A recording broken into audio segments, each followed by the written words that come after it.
Sabihin niyo, pito lang tayo lagi ang ganun. Tayo, bilisan niyo ang tawag ka. Sarapit ang po.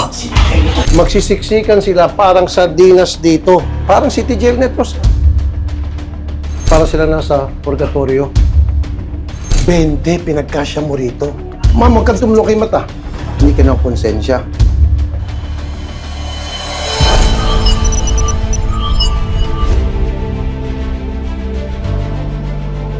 Hello, ma'am, pwede tayo mag-inspect? Tingnan natin. Ma'am, ito po ay para sa kapakanan nyo ito ha. Kasi nakakatanggap kami ng reklamo na hindi rumayos yung accommodations. So gumagawa kami ng random inspection. Ito po sa gabi, dapat wala po itong kandado. Yes po. Dapat ito hindi itong padlock. In case of emergency, pwede silang tumakas. Kasi siguro kaya kinakandado, akala nila tumakas. Ito ba yung CR? Yes po. Paliguan. Yes po. Kung paliguan, saan yung shower? Dito lang po, sir. May Hindi pwede. O, see? O, tulad nito, tabo-tabo. Bakit tabo-tabo? Dapat may shower. Tapos, tingnan mo, wala man lang toilet seat. So, anong gusto mo mangyari? Naka-squat?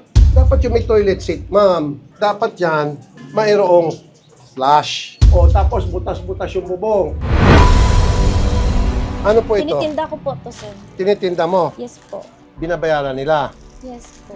O see, dyan tayo eh. Kaya niya kinakandado yung pinto para one-stop shop na siya rito. Lahat ng kailangan bibilin sa kanya. Nagninegosyo pa siya. Walang karapatan ng OFW lumabas para bilhin yung necessity. So yung bahay mo ba may flush o buhos-buhos? O, kung meron palang flush yung toilet ng bahay mo, bakit itong mga OFWs natin, mga kliyente mo na pinagkakitaan ninyo, bakit walang flush? Kasi po yung nangyayari po, pag may flash po, napapabayaan po tuloy-tuloy yung tubig. Hindi. Eh di magkuha ka ng maintenance na i-repair. So kung anong meron ka sa bahay mo, yun din dapat ang meron sa mga kliyente mo. Yun ang dahilan kung bakit ka may magandang bahay, may magandang toilet, may magandang shower. Dahil sa kanila. So walang pinto, kita dito. Lagyan mo ng pinto. Kasi kung walang pinto, kita mo open o screen. Paano kung may mga may teleskopyo doon? Matiteleskopyo sila habang naliligo dito. Pagpipiestahan sila. Ilan ang OFWs dito? Nasa 40 po. 40. Opo. Wow! Ilan ang bedrooms? Meron pong tatlo sa taas po, tapos meron po dito po sa baba. Ito po yung nagsisilbing bedroom. Now, as you can see, sir, naku, uminit ng ulo ko, sir. Kita mo, ilan sila? Ibig sabihin, 1, 2, 3, 4, 5, 6, 7, 8, 9, 10, 11, 12, 13, 14, 15, 16, 17, 18, 19, 20. Sa ngayon nga, mga kapatid, pinagpapawisan na ako, nainitan ako. Just imagine, magsisiksikan sila parang sardinas dito. Parang City Jail Netros. Pasensya na po. Tapos wala sila mga cabinet. This is too much. Dapat alagaan nila kayo. Kasi kayo po ang nagbibigay ng pera sa kanila. Ano, pwede ba? Kaso sa nakita ko po, hindi po maayos yung trato sa inyo.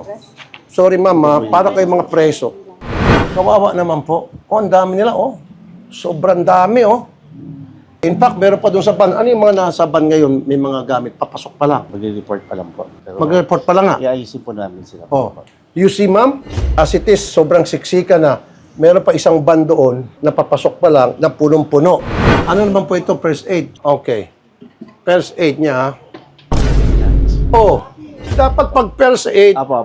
pag ginano ito mo, may mga gamot. Nasaan yung mga fire extinguisher mo? Pinaripil ko po. Hindi pwede at all times. Mamaya po, i-deliver No. po. Apo, I understand po. Pasensya Dapat na po. may mga fire extinguisher Meron po, dito meron. kasi siksikan sila eh. Dapat Meron po, nakalagay meron po. strategically sa mga lugar na in case of sunog, pwede sila Meron po, mag-spray. meron po. Pasensya na po, sir. Pina-check Extinguisher. ko kasi kanong weekend. Ito na naman. As you can see, tingnan nyo po, yung mga gamit, nagkalat lang dyan. Kasi nga po, wala sila mga locker, wala mga cabinet. Ano dapat ang ratio para sa isang accommodation? Dapat po talaga Tumira.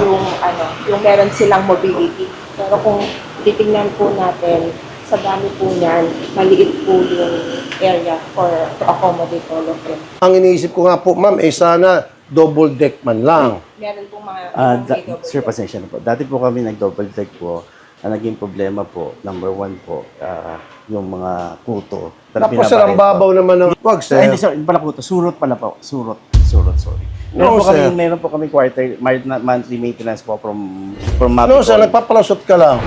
Lahat kayo galing probinsya, ano? Apo. Okay. Ayoko naman ma-shutdown sila kasi paano naman sila. Ang gusto ko siguro, sir, mag-rent ka pa ng isang bahay Magana po. para yung ilan sa kanila ma-transfer doon. Apo, meron po. At saka, sir, katoliko din ako, siguro tulad mo. Apo. Okay yan, pero dapat, hindi naman lahat yan katoliko eh. Meron naman sa kanila dyan mga Muslim, Apo. may mga non-Catholic. Dapat may isang kwarto na prayer room. Magpadala ka rito, dapat pamisa-misa ng pastor, kinakausap sila. Magpadala ka ng imam, padala ka ng pare. Di ba, hindi naman lahat kayo katoliko?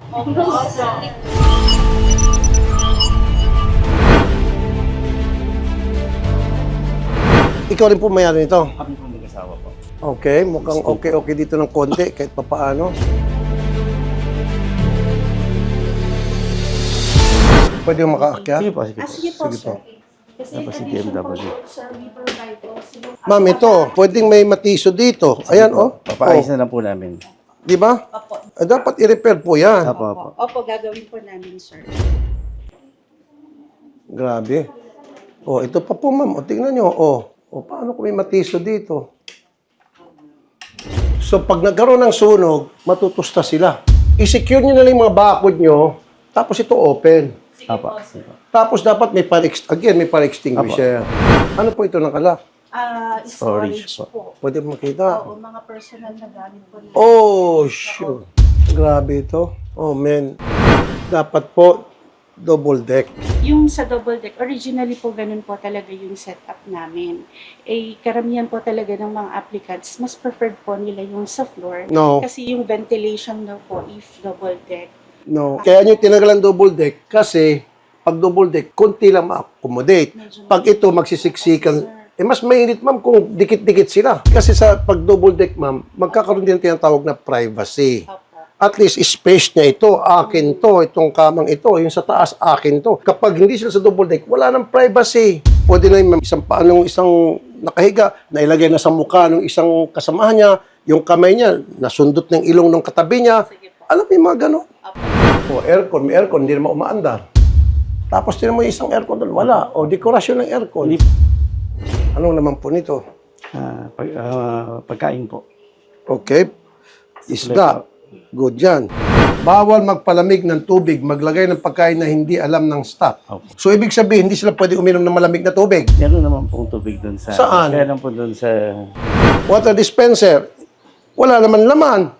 Sa dami-dami nila, sir, kung akong tatanungin, 3 water dispenser. Ano merong mainit at may malamig? O, wala. Okay. Don't open this door. Why not? Ibang storage. Ginawa na lang po namin yung storage kasi. I-open natin. Don't open. Open. Storage po. Gamit po. You see, sir? Fire hazard to. Sige po, papaayos. Get rid of these boxes.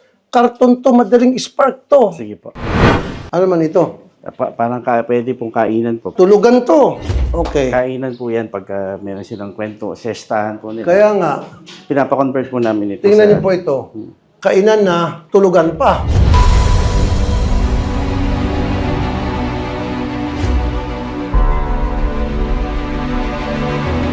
Anong almusal nyo kanina? Pandesal. Pandesal lang. Kagabi, anong pagkain nyo? Nagulang po kami ng isda, sir. Anong klaseng isda? Maya-maya po. Ilang peraso? Tag-isa po. Isang maya-maya. Kalahati ganun po. Ulo. Ha? Isang ulo ganun. Akalahat ulo lang. Na maya-maya.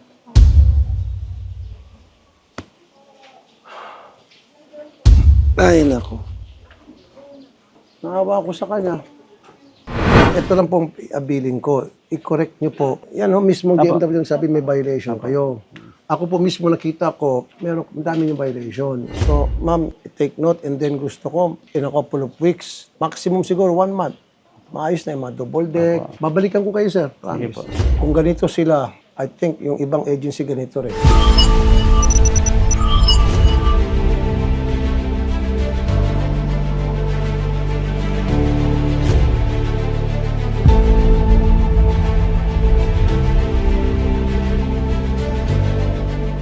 Saan si Anyo?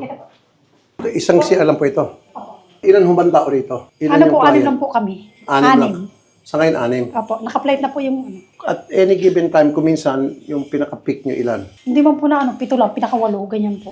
Mag-isa mo na lang Opo. ngayon. Ay, hindi po po yung 3. Kung mag-isa ka, bakit maraming sapatos? 1, 2, 3, 4, 5, 6, 7, 8, 9, o 9. Kasi kontra ano po, akin po, tumula po dito sa taas. Kasi po nagtatrabaho po ako. 10, 11. Ibig sabihin, lahat ito sapatos mo. Hindi po, yung mga nagalis po kasi iniwanan nila yung mga sapatos na tulad po nito, mga sirana. Saka po nitong isa. Okay. Pwede magkita sa taas. Okay po, sige po. Pasok po.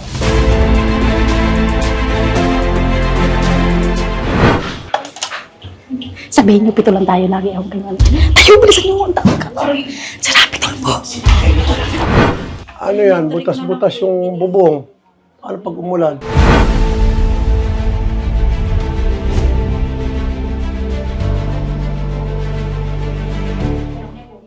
Oh. Ilan sila rito? 8 po, 8. Wow! Masikip. Mainit. Opo. 8 sila rito. Kasi man po, alas dating man po silang tao dito. Hindi, walang alis dating. Wala. Yung ibig sabihin, sa isang gabi matutulog dito 8. Opo. Walang ventilation. Ma'am, wag to. Okay po, papapalta. Wag to. Maglagay ka ng ceiling fan at hindi ka pwede maglagay ng 8 rito. Ang nireport na nila sa ating opisina ay 1545, hindi po kasama itong another door. So, hindi to ni-report sa DMW bilang accommodation ng mga madideploy. Undeclared. Ito po kasi dati, bakante po to. Hindi, sabihin natin, bago lang, etc. Opo. Ma'am, hindi pwedeng 8 rito. Period. Okay po. Ha? Dalawa. Oh, kita mo? Dalawa rito, 2, 4, 6, 4, 4. Diba siya?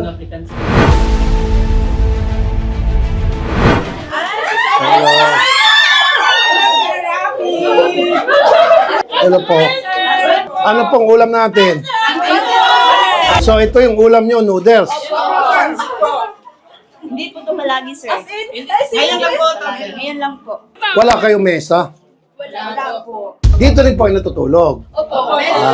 Ilan po kayo natutulog dito? 8 pa po dito. 8? Ilan dito? 5? So, 8 plus 5, 13. Ito na naman. Dapat bawal to eh. Ilan kayo natutulog dito? Ano po, 6. Isa mga 20 kayo. Yes po, sir. 20. 20, pinagkasya mo rito. Ma'am, huwag kang tumulong kay mata. Hindi ka na konsensya. 7 rito. Jesus, Lord, have mercy. Paano ang pagkasya ng 7 rito? Grabe. BMW, kasuhan nyo itong may-ari nito, sanction nyo, multahan nyo ng malaking pera. Grabe, ginawang kawawa, kinakawawa yung mga kliyente nila. 7 doon, na para sa akin, 2 tao lang dapat. Na parang ang trato nyo, daig pang preso. Ma'am, pasaran nyo ito. Parang tangkal ng baboy. Sorry Hindi to accommodation para sa mga OFWs natin